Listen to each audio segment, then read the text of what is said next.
ఒకవైపు డప్పుల దరువు, మరోవైపు పోతరాజుల ఉత్సాహభరిత నృత్యాలు. నెత్తిన బోనం ఎత్తుకుని అమ్మవారి ఆలయం వైపు అడుగులు వేస్తోన్న మహిళలు.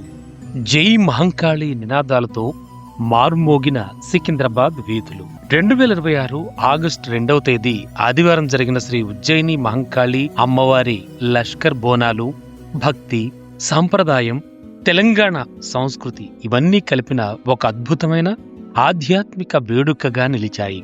ఇక్కడ జరిగే బోనాలను ప్రత్యేకంగా లష్కర్ బోనాలు అని పిలుస్తూ ఉంటారు. ఎందుకంటే సికింద్రాబాద్ ప్రాంతం ఒకప్పుడు ప్రధాన సైనిక శిబిరంగా ఉండేది. లష్కర్ అంటే సైన్యం లేదా సైనిక శిబిరం. సైనిక స్థావరంగా అభివృద్ధి చెందిన సికింద్రాబాద్ ప్రాంతాన్ని ప్రజలు లష్కర్ అని పిలిచేవారు. అందుకే ఈ ప్రాంతంలో జరిగే బోనాలకు లష్కర్ బోనాలు అనే పేరు స్థిరపడింది.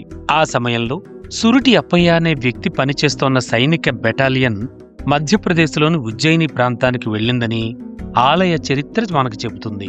అదే సమయంలో హైదరాబాద్, సికింద్రాబాద్ జంట నగరాల్లో తీవ్రమైన అంటువ్యాధి వ్యాపించి అనేక మంది ప్రాణాలు కోల్పోయారు. అప్పుడు ఆ సైనికులు ఉజ్జయినిలోని మహంకాళి అమ్మవారిని ప్రార్థిస్తూ, ఈ మహమ్మారి తగ్గిపోయి మా ప్రాంత ప్రజలు రక్షించబడితే సికింద్రాబాద్లో అమ్మవారి విగ్రహాన్ని ప్రతిష్ఠించి ప్రతి సంవత్సరం బోనాలు భక్తిగా సమర్పిస్తాం అని మొక్కుకున్నారని భక్తుల విశ్వాసం.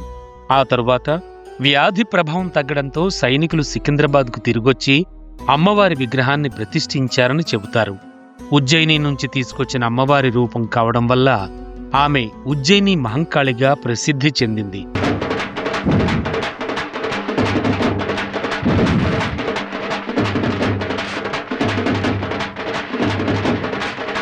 అయితే బోనాల సాంప్రదాయం మొత్తం 1813లోనే ప్రారంభమైందని చెప్పడం పూర్తి చరిత్ర కాదు. 2025లో వెలుగులోకొచ్చిన పురావస్తు శాసన ఆధారాల ప్రకారం చూస్తే బోనాలు, రంగం వంటి ఆచారాలు కనీసం 1516 సంవత్సరం నాటికే ఉన్నట్లు తెలుస్తోంది.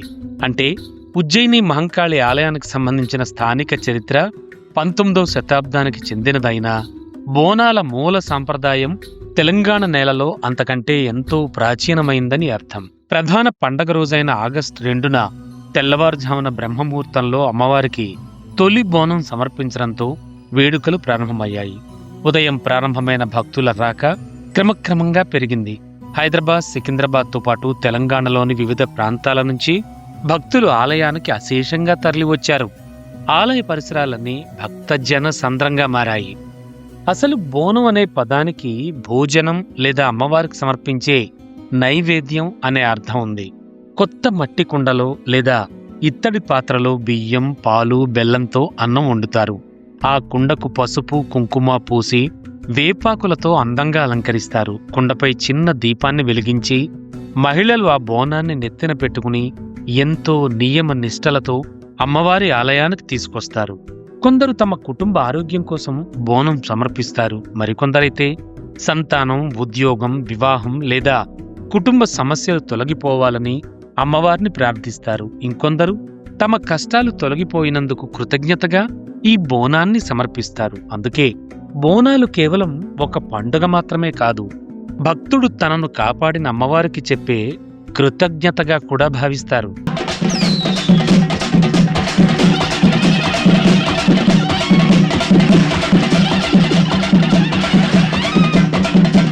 పోతరాజుల విన్యాసాలు, పలహార బళ్ల ఊరేగింపులతో సికింద్రాబాద్ పురవీధులు శోభాయమానంగా కనిపించాయి. ప్రజలంతా సుఖశాంతులతో ఉండాలని, రాష్ట్రంలో సమృద్ధిగా వర్షాలు కురవాలని, రైతులు సుభిక్షంగా ఉండాలని భక్తులు అమ్మవారిని ప్రార్థించారు. ప్రజా ప్రతినిధులు కూడా రాష్ట్ర ప్రజల ఆరోగ్యం, శాంతి, అభివృద్ధి కోసం అమ్మవారిని వేడుకున్నట్లు తెలిపారు. భారీ సంఖ్యలో భక్తులు తరలివచ్చే ఈ జాతర కోసం పోలీసులు విస్తృతమైన భద్రత ఏర్పాట్లు చేశారు. 2026 ఆగస్టు 2న జరిగిన ఉజ్జయిని మహంకాళి బోనాలు మనకు ఒక గొప్ప విషయాన్ని గుర్తు చేశాయి. కాలం మారుతోంది, నగరం ఆధునికమవుతోంది. భద్రత కోసం ఏఐ కెమెరాలు ఉపయోగించే స్థాయికి సాంకేతికత పెరుగుతోంది. అయినా నెత్తిన బోనం, ముందు పోతరాజు, వెనక డప్పుల చప్పుళ్ళు, ప్రతి అడుగులో అమ్మవారిపై విశ్వాసం. ఈ సాంప్రదాయం మాత్రం తరతరాలుగా అదే భక్తితో కొనసాగుతోంది.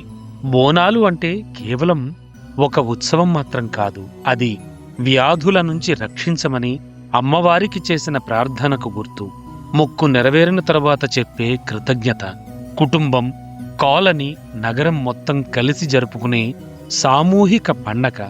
తెలంగాణ మహిళల భక్తికి, ప్రజల ఐక్యతకు, జానపద కళలకు తరతరాలుగా జీవించి ఉన్న తెలంగాణ సంస్కృతికి బోనాలు ఒక గొప్ప ప్రతీక. అందుకే సికింద్రాబాద్, ఉజ్జయిని, మహంకాళి బోనాల రోజు ప్రతి బోనం ఓ మొక్కు కథను చెబుతుంది. ప్రతి డప్పు చప్పుళ్ళు తెలంగాణ గుండె చప్పుడును వినిపిస్తుంది. ప్రతి జై మహంకాళి నినాదం అమ్మా మా కుటుంబాన్ని, మా నగరాన్ని, మా తెలంగాణను చల్లగా చూడమ్మా అనే సామూహిక ప్రార్థనగా మారుతుంది. జై ఉజ్జయిని మహంకాళి, జై జై తెలంగాణ తల్లి.